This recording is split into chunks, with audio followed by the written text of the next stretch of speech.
Hello and welcome students, Gyanjyoti coaching সেন্টারের পক্ষ থেকে তোমাদের সকলকে আরো একবার স্বাগত। আমি ইয়াসমিন, আমি তোমাদের ইউনিভার্সিটির আন্ডারে এডুকেশন সাবজেক্টটি নিয়েই কিন্তু তোমাদেরকে পড়ানো শুরু করেছিলাম এবং তোমাদের এবছরের সেকেন্ড সেমিস্টারের যে সমস্ত সিলেবাস তোমাদেরকে প্রোভাইড করা হয়েছিল তার প্রত্যেকটি টপিক কিন্তু আমার কমপ্লিট করিয়ে দেওয়া হয়ে গেছে এবং যতটা সহজ ভাষায় আমি আমার দ্বারা সম্ভব ছিল আমি কিন্তু সেই চেষ্টাই করেছি এবং আশা রাখছি তোমরাও জিনিসগুলোকে খুব সহজভাবে সুন্দরভাবে কিন্তু বুঝতে পেরেছো।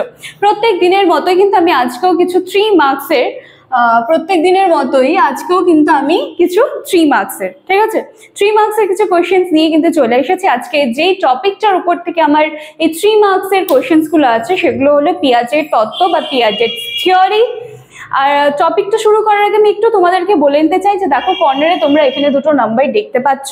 এই নাম্বার দুটি কিন্তু আমাদের জ্ঞানজ্যোতি কোচিং সেন্টারের অফিসিয়াল হেল্পলাইন নাম্বার। তোমরা যদি আমাদের সাথে যুক্ত হতে চাও তাহলে কিন্তু অনায়াসে তোমরা এই দুটি নাম্বারের মধ্যে যে কোনো একটি নাম্বারে যোগাযোগ করে আমাদের সাথে সরাসরি যুক্ত হয়ে যেতে পারো। এছাড়া কোর্স ফি রিলেটেড তোমাদের আরো যা কিছু কোয়ারিজ আছে সবটাই কিন্তু তোমরা এই দুটি নাম্বারের মধ্যে যে কোনো একটি নাম্বারে কল করবে এবং পুরো ইনফরমেশন কিন্তু পেয়ে যাবে।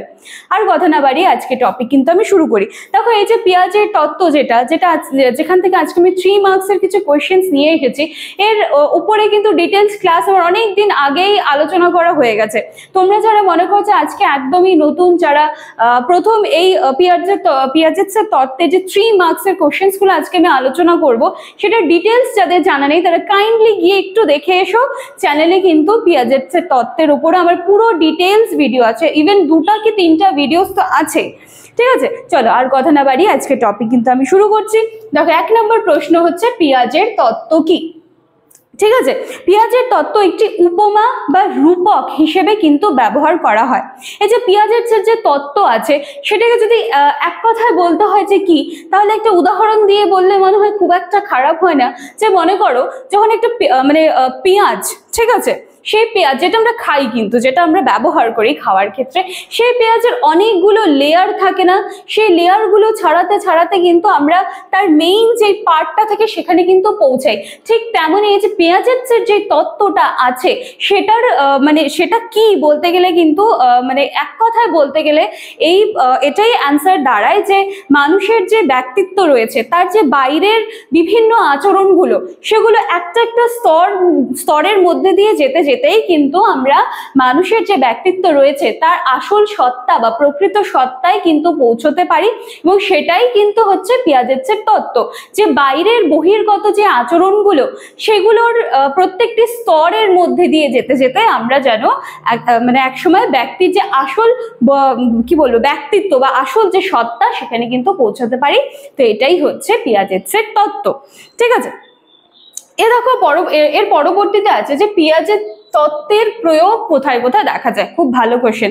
পেঁয়াজের তত্ত্বের প্রয়োগ আমরা কোথায় কোথায় দেখতে পারি? সাধারণত মনোবিজ্ঞানে দেখতে পাওয়া যায়, সাহিত্যিক নানান ধরনের যে চরিত্রগুলো আছে সেগুলো বিশ্লেষণে, এছাড়া সমাজ বিজ্ঞানে কিন্তু আমরা পেঁয়াজের তত্ত্বের প্রয়োগ দেখতে পাই। দেখো মনোবিজ্ঞান যেটা রয়েছে সেটা কিন্তু খুবই একদম কমন কথা, যে ব্যক্তির যে মনস্তাত্ত্বিক যে ধারণা সেগুলো জানার জন্য। এছাড়া নানা ধরনের সাহিত্যে যে চরিত্রগুলো আছে তাদের সেই চরিত্রগুলোকে সুন্দরভাবে বোঝার জন্য, সেই চরিত্রগুলোকে বিশ্লেষণ করার জন্য কিন্তু এই পিয়াজের তত্ত্বের ব্যবহার দেখতে পাই।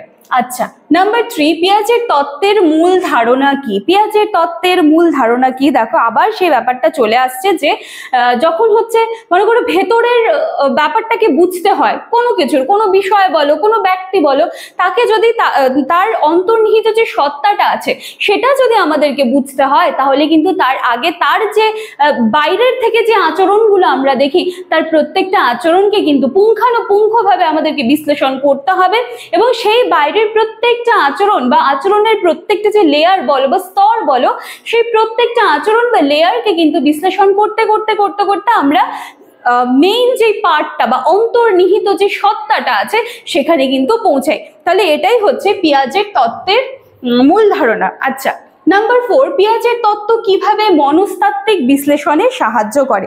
কিভাবে সাহায্য করে? মনস্তাত্ত্বিক বিশ্লেষণে পিয়াজের তত্ত্ব ব্যক্তির যে বহিরাগত আচরণ আছে সেই বহিরাগত আচরণ থেকে শুরু করে তার একেবারে অন্তর্নিহিত সত্তা পুরোটাই কিন্তু একেবারে পুঙ্খানুপুঙ্খভাবে কিন্তু বিশ্লেষণ করতে সাহায্য করে।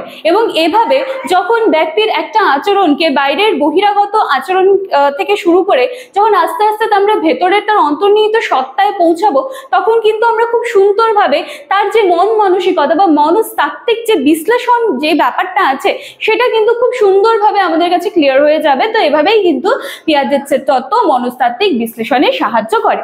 আচ্ছা, নাম্বার 5, সাহিত্যিক বিশ্লেষণে পিয়াজের তত্ত্ব কিভাবে প্রয়োগ করা হচ্ছে।